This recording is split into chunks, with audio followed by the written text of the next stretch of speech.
ကျွန်တော်ရဲ့ဒီ identity shift ဆိုတာတကယ်ကိုဖြစ်နိုင်တယ် shifting identity ကျွန်တော်ရဲ့ old mindset ကိုလောကပေါ်အရင်ကကျွန်တော်တို့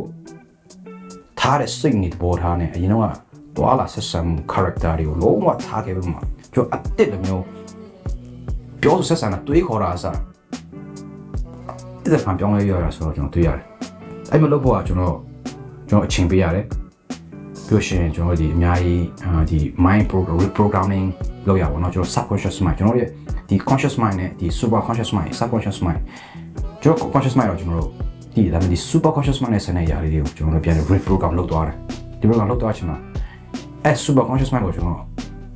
reprogram လုပ်လို့ရှိရင်တော့ကျွန်တော်ရဲ့ဒီအသက်တာလုံးဝပြောင်းလဲသွားနိုင်တယ်ပေါ့နော်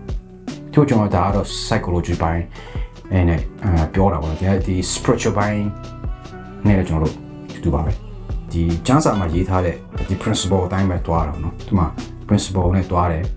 အဲလို့တွားပြီဆိုရင်ကျွန်တော်တက်တာပြောင်းလဲတွားနေဆိုတော့တွေ့ရတယ်အဲဆိုတော့ကျွန်တော်ဒီ